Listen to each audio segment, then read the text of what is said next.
Alright, so now we're going to look at this really nice lead line that we have here at measure 38. And this is really similar to what repeats throughout the rest of the song. They play it a couple more times here after the choruses, right? And so a lot we can unpack from this, a lot of musicality we can gain from this in terms of just using those really nice fluid slides, using some nice hammer-ons and pull-offs as well. And also, this is a good way for us to look at outlining some chords as well as playing in the pentatonic shapes within caged, right? So for now, our goal is just to be able to play the tune first. So let's listen to it, and we'll break it down measure by measure. Slip away on you. Let's break down just that phrase. We start out with this third fret for just a moment there. You can see that there's a rest leading up to it, so it's 1, 2, 1. And then that's an eighth rest there, so there's a little bit of a hesitation. 1, just a moment, sorry. Sounds just like that. That first measure. 1, 2, 1, and right after the chorus ends. One more time really slowly. We've got 1, 2, 1. I'm using my pointer here on the third fret relative to the capo, and then sliding up with my ring, and then my pointer finger is free here, and it's just one hit on the 3, I'm sorry. My pointer finger is then free once my ring slides to the 7 to quickly and fluidly pick up that 5th fret open, 5th fret high E. That's your first measure of the solo. I try to keep things ringing out nicely, right? So we get lots of sustain out of those notes.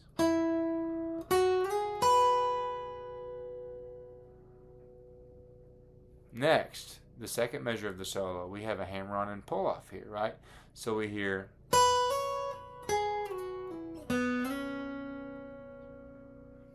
one more time, we've got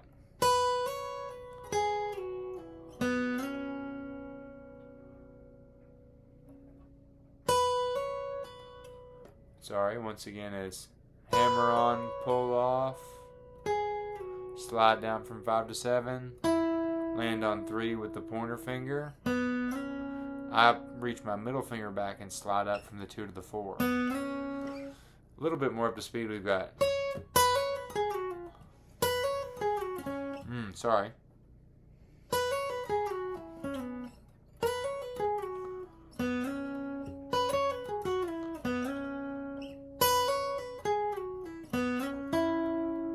That's leading into the next measure. We land on that 3 with our pointer here, right? So far what we've got is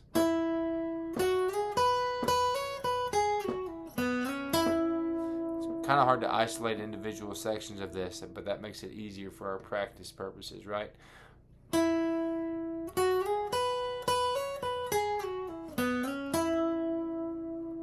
Right, and we land on that 3. We've got it's a dotted 8th note there, so it has 1.5 times what it, a dotted quarter rather, 1.5 times what it would usually have.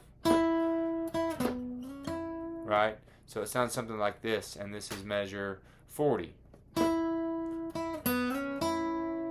It repeats, right? That 2 to 4 slide. So in context with the first 2 measures, we've got this right here.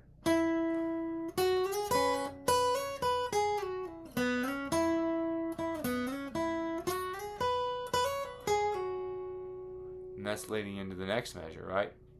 So once we land on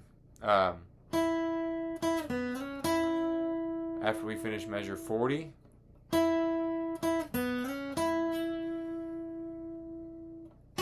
and that is listed as a hammer-on here. Either one would work fine.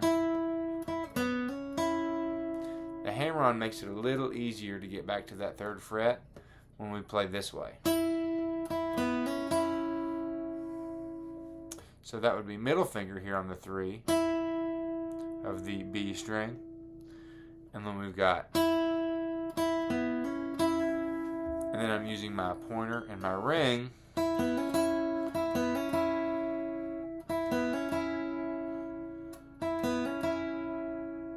to get that hammer-on effect.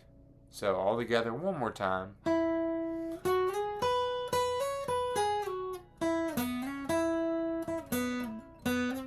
With the hammer on. And then we have, we're back to a 5-7 slide on the B string to a 5th fret high E. Again, here I'm sliding with my middle. Up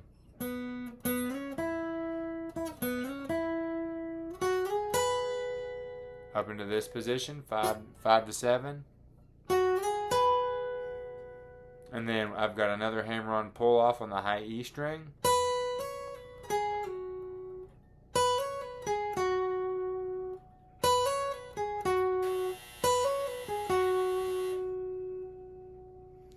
So altogether so far what we've got is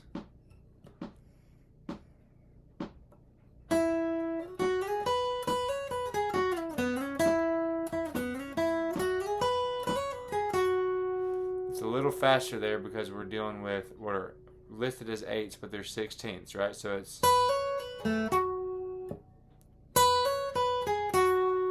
here on the last measure of the top line of page 3. Hammer on to pull off to a pull off, right?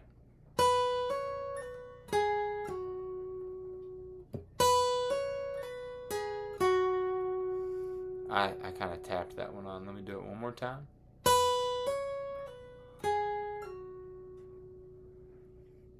Then we move up positions to this 10th fret. I use my pinky up here, and just quickly, we're thinking about this D shape, right? This is my sort of G shape, D chord, but partial. And I'm walking down the D major pentatonic here. So I've got,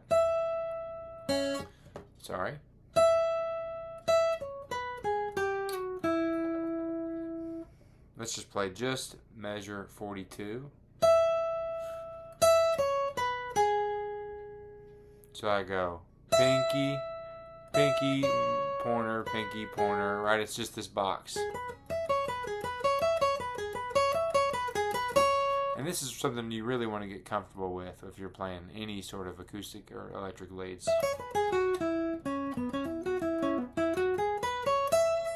Is this pentatonic shape, right? Now the tab reads 10, 10, 10, 10, 7, 10, 7, 6, 5. And it slides down this way into the previous position. Like that. And we talked about this in our last lesson. We played it like this instead.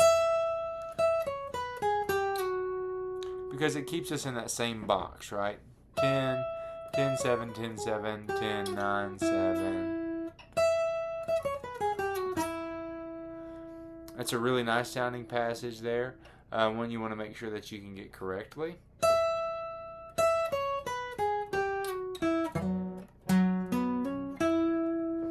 Then we have that low 7 on the A. So we got 10, 10, 7, 10, 7, 10, 9, 7. That's a big jump there to the A string, and I am barring here at the it's at the 9th fret, right? So the 9th fret on your guitar, relative to the capo, it's your 7th, right? Yeah, I'm pretty sure I'm right about that. 1, 2, 3, 4, 5, 6, 7. Yep, 9th fret of your guitar, but 7th relative to the capo. So I land on this bar from that pentatonic walk down.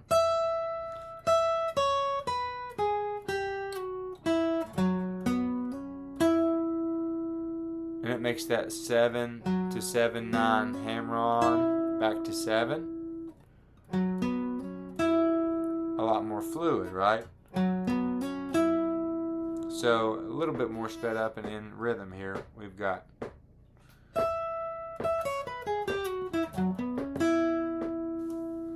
That's what this section sounds like.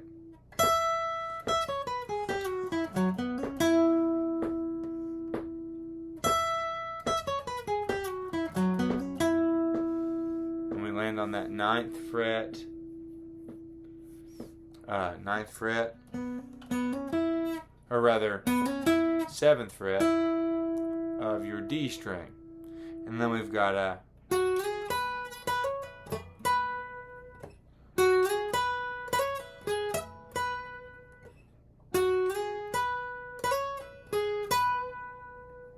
so we go 9 to 11 slide, and I do that with my middle so that my pointer finger is ready to pick up the 10 of the B string. Not only that, my ring finger is then in position to do the hammer-on from 10 to 12. So that segment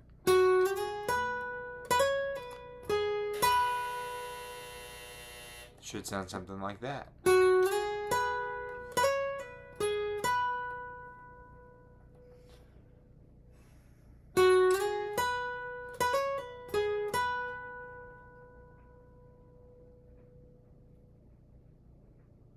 So that is your lead line here, right? And we can listen to the whole thing all the way through, and I'll try to play the whole thing at a manageable tempo so that you can have that to play along with and to guide your practice. So let's listen to the solo here.